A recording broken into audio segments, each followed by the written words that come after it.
गुजरात के मुख्यमंत्री श्री भूपेंद्र भाई पटेल, આપણા નવસારીના જ સાંસદ અને કેન્દ્ર સરકારમાં મારા સાથી કેન્દ્રીય મંત્રી ભાઈ સી.આર. પાટીલ,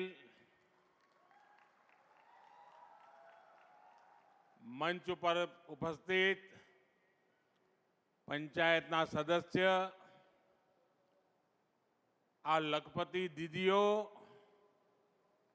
अन्य जनप्रतिनिधिगण और यहां बड़ी संख्या में आए विशेष करके मेरी माताएं, बहनें और बेटियां, आप सभी को नमस्कार।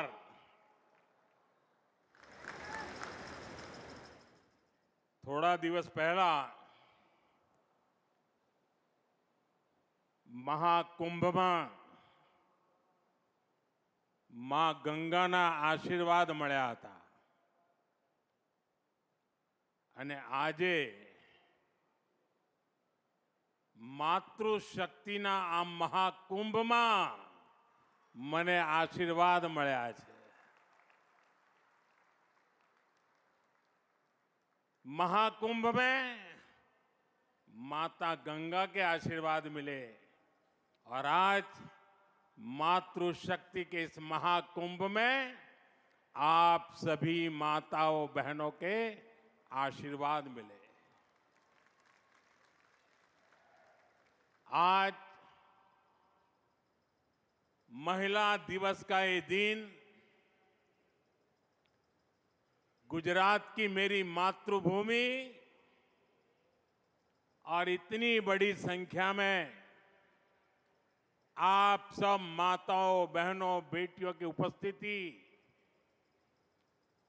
इस विशेष दिन आपके इस प्यार, स्नेह और आशीर्वाद के लिए मैं मातृशक्ति को सर झुकाकर नमन करता हूं।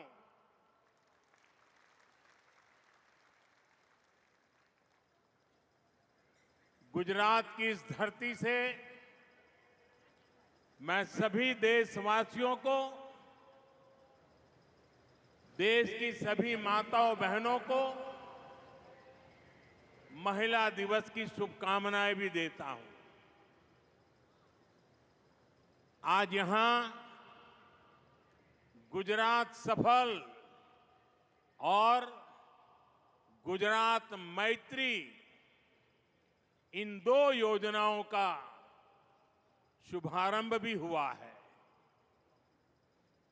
अनेक योजनाओं के पैसे भी महिलाओं के बैंक खातों में सीधे ट्रांसफर किए गए हैं। मैं इसके लिए भी आप सभी को बधाई देता हूं। साथियों, आज का दिन महिलाओं को समर्पित है।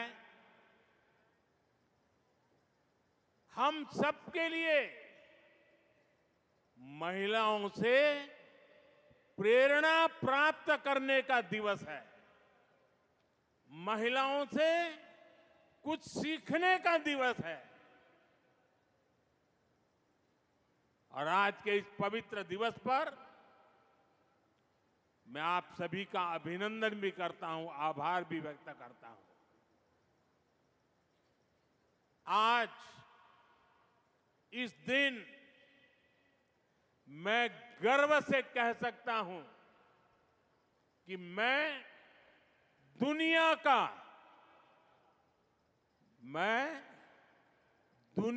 का सबसे धनवान व्यक्ति हूं। जब मैं कहता हूं ना, मैं दुनिया का सबसे धनवान व्यक्ति हूं, मैं जानता हूं कई लोगों के कान खड़े हो जाएंगे। आज पूरी ट्रोल सेना मैदान में उतर जाएगी। लेकिन मैं फिर भी दोहराऊंगा कि मैं दुनिया का सबसे धनवान व्यक्ति हूं। मेरी जिंदगी के अकाउंट में करोड़ों माताओं, बहनों, बेटियों का आशीर्वाद है और ये आशीर्वाद निरंतर बढ़ता जा रहा है। और इसलिए मैं कहता हूं, मैं दुनिया का सबसे धनवान व्यक्ति हूं। माताओं, बहनों और बेटियों का यह आशीर्वाद मेरी सबसे बड़ी प्रेरणा है, सबसे बड़ी ताकत है, सबसे बड़ी पूंजी है, मेरा सुरक्षा कवच है। साथियों, हमारे यहां शास्त्रों में नारी को नारायणी कहा गया है। नारी का सम्मान यही समाज और देश के विकास की पहली सीढ़ी होती है।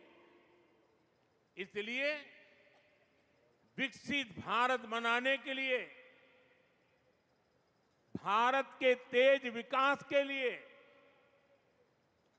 आज भारत विमेन लेड डेवलपमेंट की राह पर चल पड़ा है। हमारी सरकार महिलाओं के जीवन में सम्मान और सुविधा दोनों को सर्वोच्च प्राथमिकता देती है। हमने करोड़ों महिलाओं के लिए शौचालय बनवाकर उनका सम्मान बढ़ाया। और मेरे उत्तर प्रदेश की काशी की बहनें तो अब शौचालय शब्द प्रयोग नहीं करती हैं। वो कहती हैं, ये तो मोदी जी ने इज्जत घर बनाया है। हमने करोड़ों महिलाओं के बैंक खाते खुलवाकर उन्हें बैंकिंग व्यवस्था से जोड़ा। हमने उज्ज्वला सिलेंडर देकर उन्हें धुएं जैसी तकलीफों से भी बचाया। कामकाजी महिलाओं को पहले गर्भावस्था में सिर्फ 12 हफ्ते की छुट्टी मिलती थी, 12 अठवाडिया। सरकार ने इसे भी बढ़ाकर 26 हफ्ते कर दिया, 26 अठवाडिया। 3 तलाक के खिलाफ कानून की हमारी मुस्लिम बहनें बरसों से डिमांड कर रही थी। 3 तलाक के खिलाफ सख्त कानून बनाकर हमारी सरकार ने लाखों मुस्लिम बहनों का जीवन तबाह होने से बचाया है। जब कश्मीर में आर्टिकल 370 लागू था तो वहां की बहनें, बेटियां कई अधिकारियों से वंचित थी। अगर वो राज्य के बाहर किसी से शादी कर लेती थी तो पुश्तैनी संपत्ति पाने का उनका अधिकार छीन जाता था। आर्टिकल 370 की दीवार गिरने के बाद जम्मू कश्मीर में भी महिलाओं को वो सारे अधिकार मिले हैं जो भारत की बेटियों को, बहनों को मिलते हैं। भारत का हिस्सा होने के बावजूद भी मेरी माताएं, बहनें, बेटियां कश्मीर में उससे वंचित थी। और संविधान का डोल पीटने वाले लोग आंखें बंद कर करके बैठे थे। महिलाओं का अन्याय उनके लिए चिंता का विषय नहीं था। संविधान का सम्मान कैसे होता है, ये मोदी ने धारा 370 हटा करके देश के चरणों में समर्पित कर दिया। साथियों, आज समाज के स्तर पर, सरकार के स्तर पर, बड़ी बड़ी संस्थाओं में महिलाओं के लिए ज्यादा से ज्यादा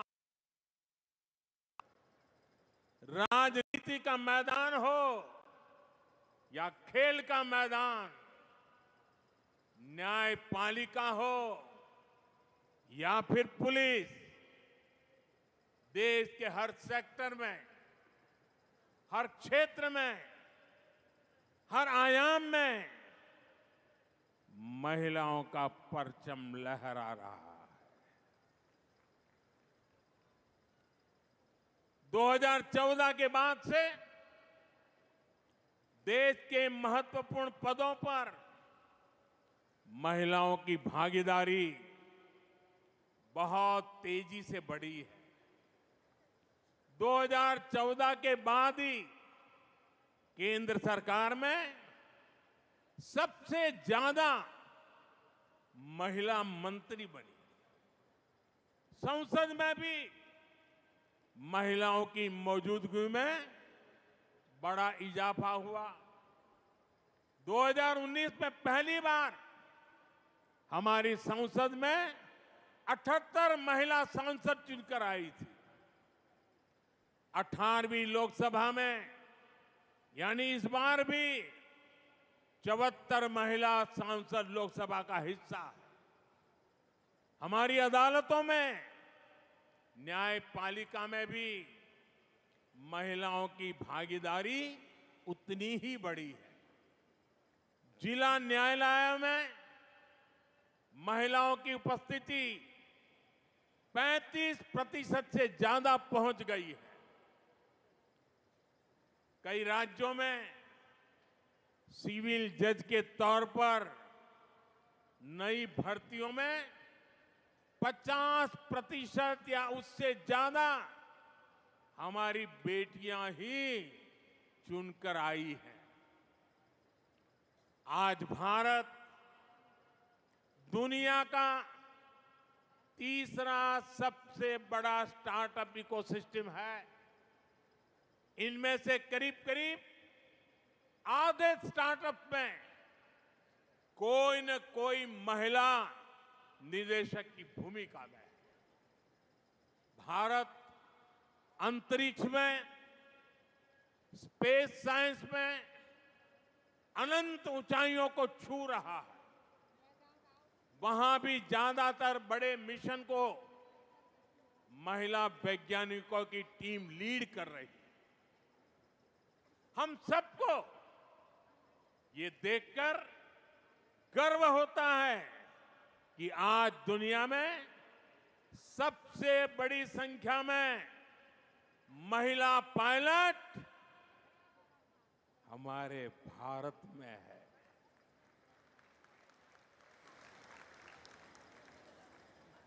हम यहां नवसारी के इस आयोजन में भी नारी शक्ति के सामर्थ्य को देख सकते हैं। इस आयोजन की पूरी जिम्मेदारी महिलाओं ने संभाली है।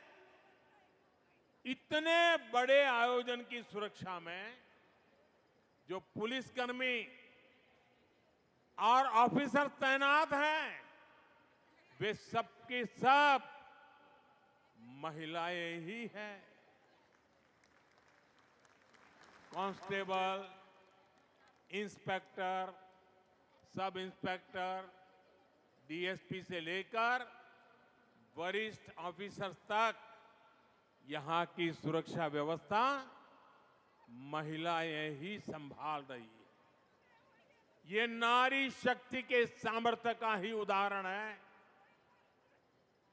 अभी कुछ देर पहले मैं यहां स्वयं सहायता समूह से जुड़ी आप में से ही कुछ बहनों से भी बात कर रहा था। मेरी बहनों के वो शब्द, आप सबका ये उत्साह, ये आत्मविश्वास, ये दिखा रहा है कि भारत की नारी शक्ति का सामर्थ्य क्या है। ये दिखा रहा है कि भारत की नारी शक्ति ने कैसे देश की प्रगति की बागडोर थाम ली है। मैं आप सभी से मिलता हूं तो मेरा ये भरोसा और पक्का हो जाता है कि विकसित भारत का संकल्प अब पूरा होकर ही रहेगा और इस संकल्प की सिद्धि में हमारी नारी शक्ति की सबसे बड़ी भूमिका होगी। माताओं बहनों, हमारा गुजरात तो विमेन लेड डेवलपमेंट यानी महिलाओं के नेतृत्व में विकास का बड़ा उदाहरण है। गुजरात ने देश को सहकारिता का सफल मॉडल दिया।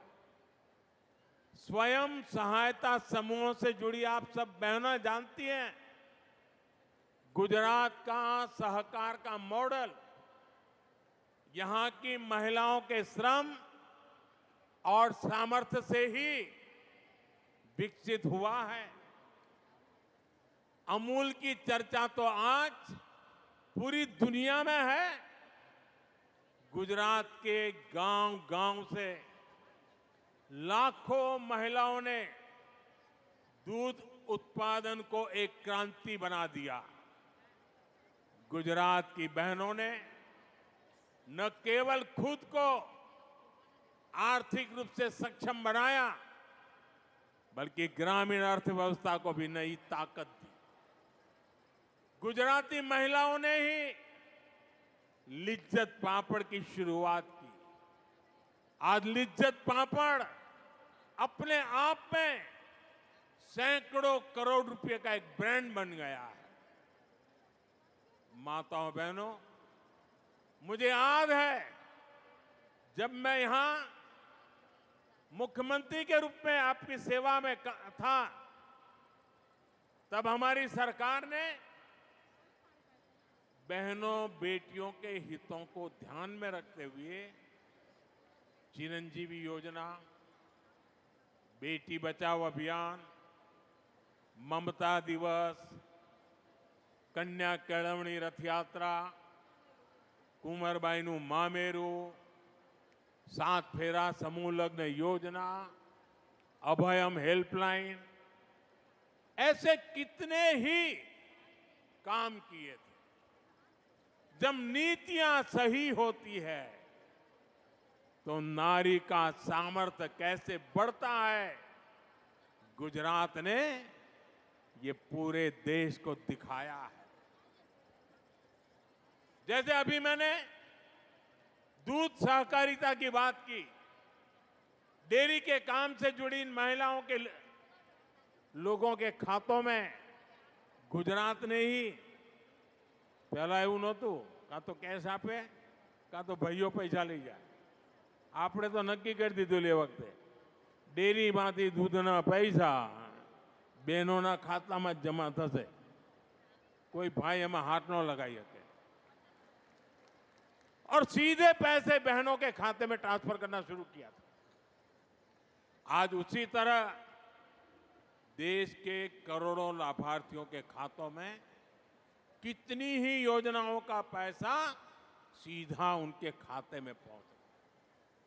डायरेक्ट बेनिफिट ट्रांसफर डीबीटी के जरिए हजारों करोड़ रुपए के घोटाले बंद हुए,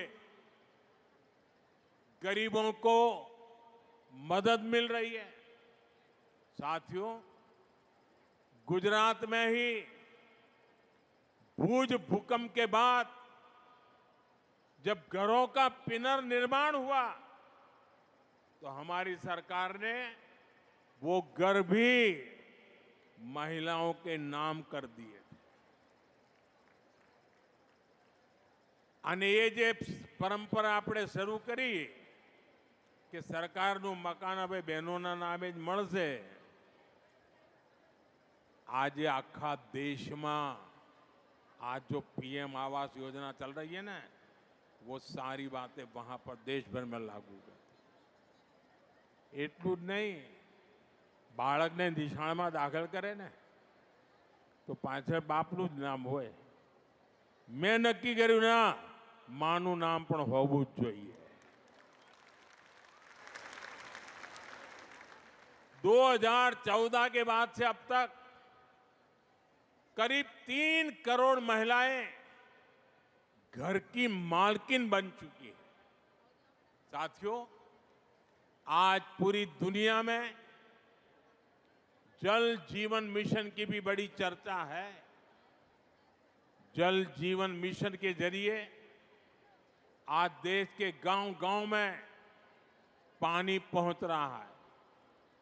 पिछले 5 साल में ही लाखों गांवों के 15.5 करोड़ घरों तक पाइप से पानी पहुंचाया गया है. इतने बड़े मिशन की सफलता में महिला पानी समितियां, महिलाओनी पानी समितियों આપણે ગુજરાતમાં શરૂ કરી હતી, હવે આખા દેશમાં ચાલે છે. પાણી સમિતિઓને બડી ભૂમિકા નિભાઈ અને આ મહિલા પાણી સમિતિઓનું મોડલ ગુજરાતે જ આપ્યું છે. आज यही मॉडल पूरे देश में पानी के संकट को हल कर रहा है. साथियों, जब हम पानी की समस्या के समाधान की बात करते हैं तो पानी को बचाना यानी जल संरक्षण भी उतना ही जरूरी हो जाता है. आज देश भर में एक अभियान चलाया जा रहा है, कैच द रेन, बूंद बूंद पानी को पकड़ो. कैच द रेन का मतलब है जहां बारिश का पानी गिरे उसे व्यर्थ नहीं जाने देना. सीमનું પાણી सीमમાં ने घरનું પાણી घरमा. उस पानी का रक्षण करना. और मुझे खुशी है कि आज ये अभियान हमारे नवसारी के सांसद सीआर पाटिल जी के नेतृत्व में देश भर में आगे बढ़ रहा है. और मुझे बताया गया है कि नवसारी की आप सभी बहनों ने भी इस दिशा में बहुत अच्छा काम किया है. बारिश के पानी को बचाने के लिए नवसारी में तालाब, check dam, borewell recharge, community soak pit जैसे 5,000 से ज्यादा निर्माण पूरे कर किए जा चुके हैं. एक जिले में ये बहुत बड़ी बात है. अभी भी जल संरक्षण से जुड़े सैकड़ों कार्य नवसारी में चल रहे हैं. अभी सीआर मुझे बता रहे थे, पिछले 2-3 दिन में ही 1100 और काम हो चुके हैं. आज भी 1,000 परकोलेशन पीट बनाने का काम किए जाना है. नवसारी जिला रेन वाटर हार्वेस्टिंग यानी जल संरक्षण में गुजरात के सबसे आगे रहने वाले जिलों में से एक है. मैं इस उपलब्धि के लिए नवसारी की मेरी माताओं, बहनों, बेटियों को विशेष तौर पे बधाई देता हूं. आज हूं जोतो तो एक જ જિલ્લામાંથી આ લાખો માતાઓનો મહાકુંભ અને હું જોતો જાણે દીકરો ઘેર આવે અને માનો ચહેરો કેવો મલકાય એમ બધાના ચહેરા આજે મલકાતા હતા.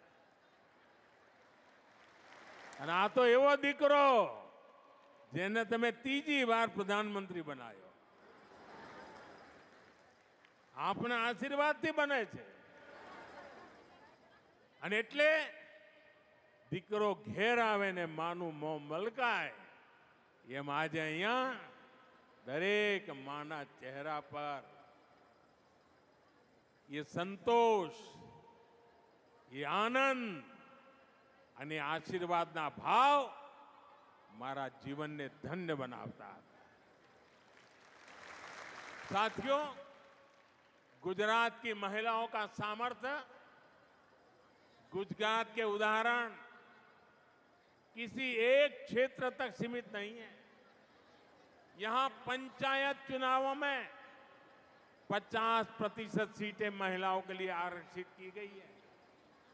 जब आपने मुझे प्रधान सेवक के तौर पर दिल्ली भेजा तो उसी अनुभव को, उसी प्रतिबद्धता को मैं देश में लेकर के गया. जब देश को नई संसद मिली तो हमने सबसे पहला बिल नारी शक्ति के लिए पास किया. આ સંસદનું જે નવું ભવન બન્યું છે ને એમાં પહેલું કામ અમે આ કર્યું બહેનો માટે. અને એ જ મોદીની માતાઓ બહેનો માટેનો સમર્પણનો ભાવ વ્યક્ત કરે છે. और आप जानती हैं, नारी शक्ति बंधन अधिनियम से जुड़ी हुई सबसे गर्व की बात क्या है? एक सामान्य पृष्ठभूमि, एक आदिवासी परिवार से आने वाली हमारी राष्ट्रपति जी ने इस बिल को मोहर लगाई, मंजूरी दी है. वो दिन दूर नहीं जब आप में से कोई सांसद या विधायक बनकर ऐसे ही मंच पर बैठा हो. साथियों, गांधी जी कहते थे, देश की आत्मा ग्रामीण भारत में बसती है. गांधी जी के कि देशનો આત્મા ભારતના ગામડામાં છે. आज मैं उसमें एक पंक्ति और जोड़ता हूं. ग्रामीण भारत की आत्मा ग्रामीण नारी के सशक्तिकरण में बसती है. इसलिए हमारी सरकार ने महिलाओं के अधिकारों को और महिलाओं के लिए नए अवसरों को बड़ी प्राथमिकता दी है. आज भारत दुनिया की 5वीं सबसे बड़ी इकोनॉमी बन चुका है. देश की इस आर्थिक प्रगति को जो नींव है वो आप जैसी करोड़ों महिलाओं ने ही रखी है. इससे ग्रामीण अर्थव्यवस्था और महिला सेल्फ हेल्प ग्रुप की अहम भूमिका है. आज देश की 10 करोड़ से ज्यादा महिलाएं 90 लाख से ज्यादा सेल्फ हेल्प ग्रुप चला रही है, स्व सहायता समूह.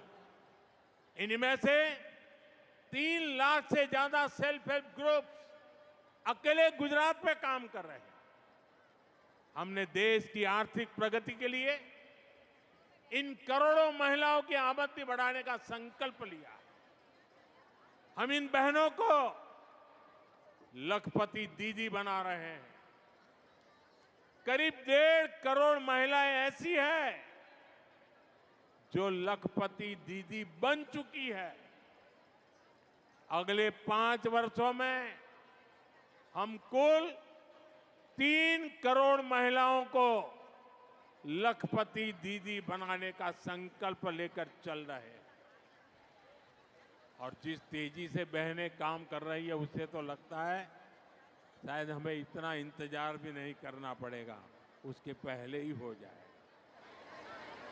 माताओं बहनों, जब हमारी एक बहन लखपति दीदी बनती है तो पूरे परिवार का भाग्य बदल जाता है।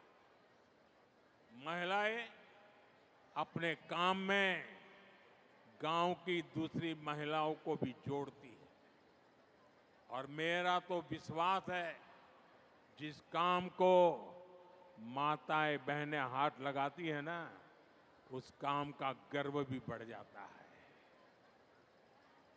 धीरे धीरे घर से शुरू हुआ काम एक आर्थिक आंदोलन बन जाता है। सेल्फ हेल्प ग्रुप के इसी सामर्थ्य को निखारने के लिए बीते 10 वर्षों में हमारी सरकार ने इसके बजट को 5 गुना बढ़ा दिया।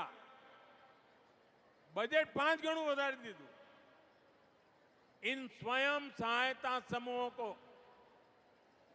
20 लाख रुपए तक का बिना गारंटी का लोन दिया जा रहा है। 20 लाख रुपया અને પણ કોઈ ગેરંટી નહીં, वगैर गारंटी મળે। सेल्फ हेल्प ग्रुप की महिलाओं को नए कौशल और नई तकनीक से जुड़ने के रास्ते भी दिए जा रहे हैं। साथियों, आज देश की नारी शक्ति हर आशंका को परास्त करके, हर संदेह को पीछे छोड़कर आगे बढ़ रही है। जब हमने ड्रोन दीदी योजना शुरू की तो कई लोगों को आशंका थी। उन्हें ड्रोन जैसी आधुनिक टेक्नोलॉजी और ग्रामीण महिलाओं के बीच तालमेल होने पर ही संदेह था। उनको लगता नहीं ये कैसे कर सकती। लेकिन मुझे अपनी बहनों बेटियों की प्रतिभा और लगन पर पूरा भरोसा था। आज नमो ड्रोन दीदी अभियान से ग्रामीण अर्थव्यवस्था में, खेती में नई क्रांति हो रही है और इस क्रांति का नेतृत्व करने वाली बहनों को लाखों रुपयों की आय हो रही है। पूरे गांव में उनका सम्मान बदल जाता है। घर, परिवार, रिश्तेदार, गांव बड़े गर्व के साथ पायलट दीदी को देख रही है, ड्रोन दीदी को देख रही है। इसी तरह बैंक सखी और बीमा सखी जैसी योजनाओं ने गांवों में महिलाओं को नए अवसर दिए। ग्रामीण बहनों के सशक्तिकरण के लिए कृषि सखी और पशु सखी अभियान शुरू किए गए। इनसे लाखों बहनें जुड़ी, उनकी आय बढ़ रही है। बहनों बेटियों, सरकार के ऐसे सारे प्रयासों का ज्यादा से ज्यादा लाभ गुजरात की महिलाओं तक पहुंचे, इसके लिए गुजरात सरकार ने 10 लाख और महिलाओं को लखपति दीदी बनाने का अभियान शुरू कर दिया। मैं इसके लिए भूपेंद्र भाई को, गुजरात सरकार को शुभकामनाएं देता हूं। साथियों, मैंने लाल किले से प्रधानमंत्री के बाद जब पहली बार मुझे लाल किले पर से देश को संबोधन करने का अवसर मिला था और मेरे पहले संबोधन में मैंने एक चिंता व्यक्त की थी और मैंने कहा था कि जब बेटी शाम को अगर देर से घर आती है तो माँ और बाप दोनों उसे नोच लेते हैं। कहाँ गई थी, क्यों देर से आई, कहाँ थी, सैकड़ों सवाल पूछते हैं। और मैंने सवाल उठाया था कि बेटियां अगर बाहर से देर से आ जाए तो सैकड़ों सवाल तो पूछ लेते हो, लेकिन क्या कभी बेटा देर रात घर आता है तो कभी उसको भी तो पूछा करो, बेटे कहाँ गए थे तुम, किसके पास थे, क्या कर रहे थे।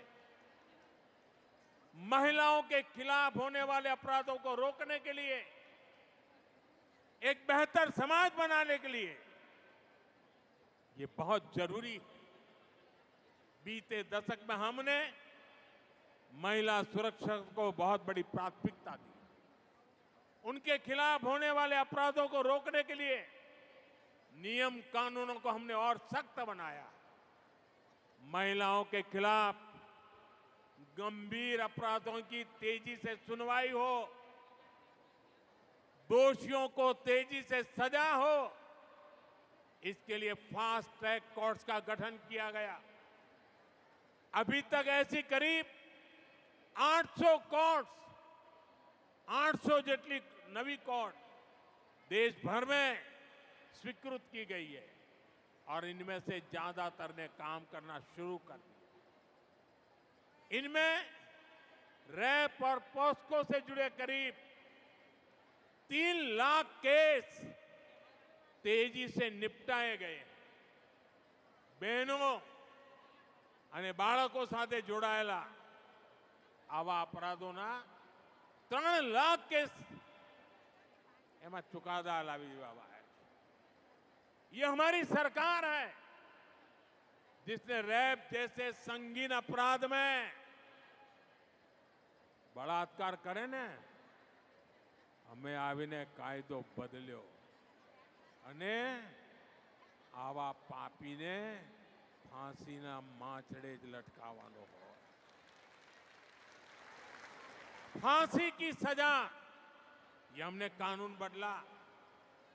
हमारी सरकार ने 24/7 24 कलाक 365 दिवस विमेन हेल्पलाइन को मजबूत किया। महिलाओं के लिए वन स्टॉप सेंटर शुरू किए। देश भर में ऐसे 800 के करीब सेंटर चालू हो चुके हैं। इनसे भी 10 लाख से अधिक महिलाओं को मदद मिली। साथियों, अब जो भारतीय न्याय संहिता देश में लागू हुई है, अंग्रेजों के काले कानून को हमने हटाया। देश की आजादी के 75 साल के बाद ये पुण्य कार्य करने का सौभाग्य आप सबने मुझे दिया। और क्या बदलाव किया? उसमें महिला सुरक्षा से जुड़े प्रावधानों को और ज्यादा सशक्त किया गया है। भारतीय न्याय संहिता में महिलाओं और बच्चों के खिलाफ अपराधों पर एक अलग अध्याय जोड़ा गया है। हम सभी की, पीड़ित बहनों की, समाज की ये शिकायत थी कि अपराध होने पर बेटियों को तारीख पर तारीख, तारीख पर तारीख यही सिलसिला चलता है। न्याय का लंबा इंतजार करना पड़ता है। भारतीय न्याय संहिता में इसका भी ध्यान रखा गया है। बलात्कार जैसे जघन्य अपराधों में 60 दिन के भीतर आरोप तय हो, 45 दिन के भीतर फैसला सुनाया जाए, ये व्यवस्था बनाई गई है। पहले पीड़ित को पुलिस थाने आकर एफआईआर करवानी पड़ती थी, पुलिस स्टेशन जવું પડે। अब नए कानून में कहीं से भी एफआईआर दर्ज कराई जा सकती है। इससे पुलिस को भी फौरन कार्रवाई करने में आसानी होती है। जीरो एफआईआर के प्रावधान के तहत कोई भी महिला अपने ऊपर अत्याचार होने पर किसी भी पुलिस स्टेशन में एफआईआर दर्ज करा सकती है। एक और प्रावधान किया गया है कि अब रेप विक्टिम का बयान पुलिस ऑडियो वीडियो के माध्यम से भी दर्ज कर सकती है। इसे भी कानूनी मान्यता दी गई है। पहले मेडिकल रिपोर्ट में भी काफी समय लग जाता था। अब डॉक्टरों द्वारा मेडिकल रिपोर्ट आगे बढ़ाने के लिए भी 7 दिन का समय तय कर दिया गया है। इससे पीड़ित महिलाओं को काफी मदद मिल रही है। साथियों, ये जितने भी नए प्रावधान भारतीय न्याय संहिता में किए गए हैं, इनके परिणाम भी देखने को मिल रहे हैं। सूरत जिले का ही एक उदाहरण है। पिछले साल अक्टूबर में वहां एक बेटी के साथ गैंगरेप की दुखद वार्ता हुई। वारदात गंभीर थी। भारतीय न्याय संहिता के बाद इस केस में सिर्फ 15 दिन के भीतर आरोप तय हुए और कुछ सप्ताह पहले दोषियों को उम्र कैद की सजा भी हो गई। 15 દિવસ में પોલીસે કામ પૂરું કર્યું, ન્યાયની પ્રક્રિયા ચાલી અને ટૂંકા ગાળામાં જન્મટીપની સજાએ થઈ ગઈ। भारतीय न्याय संहिता लागू होने के बाद देश भर में महिलाओं के खिलाफ अपराधों की सुनवाई में बहुत तेजी से आई है। यूपी के अलीगढ़ में एक अदालत ने नाबालिग से रेप के मामले में 20 साल की जेल की सजा सुनाई है। ये यूपी में भारतीय न्याय संहिता के तहत पहली सजा है जिसमें आरोप पत्र दाखिल होने के 30 दिन के भीतर सजा सुनाई गई। कोलकाता की एक अदालत ने 7 महीने की बच्ची से रेप के मामले में दोषी को फांसी की सजा सुनाई है। ये सजा अपराध के 80 दिनों के भीतर सुनाई गई। देश के अलग अलग राज्यों के उदाहरण ये साफ दिखाते हैं कि भारतीय न्याय संहिता ने, हमारी सरकार ने जो अन्य फैसले लिए हैं, उन्होंने कैसे नारी की सुरक्षा को बढ़ाया है और नारी को जल्द न्याय भी सुनिश्चित किया है। माताओं बहनों, सरकार के मुखिया के रूप में, आपके सेवक के रूप में आप सबको ये विश्वास दिलाता हूं कि आपके सपनों के रास्ते में कोई बाधा नहीं रहने दूंगा। एक बेटा जिस भाव से मां की सेवा करता है, उसी भाव से मैं भारत मां और मेरी इन माताओं बहनों की सेवा कर रहा हूं। मुझे भी पक्का भरोसा है आप सबका ये श्रम, ये लगन, ये आशीर्वाद, इसी से 2047 तक, જ્યારે ભારતની આઝાદીના 100 વર્ષ થાય, 2047 में विकसित भारत का हमारा जो लक्ष्य है, ये लक्ष्य पूरा होकर रहेगा।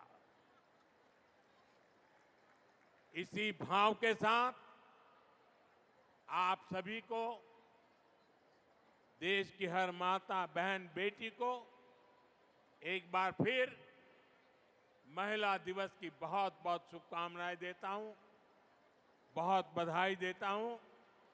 मेरे साथ बोलिए, दोनों हाथ ऊपर करके बोलिए, भारत माता की। आज नारी का आवाज तेज चाहिए। भारत माता की, भारत माता की, भारत माता की। वंदे वंदे वंदे वंदे वंदे वंदे वंदे। आज जब हम वंदे मातरम कहते हैं तो भारत माता के साथ साथ देश की करोड़ों माताओं के लिए भी वंदे वंदे वंदे। बहुत बहुत धन्यवाद।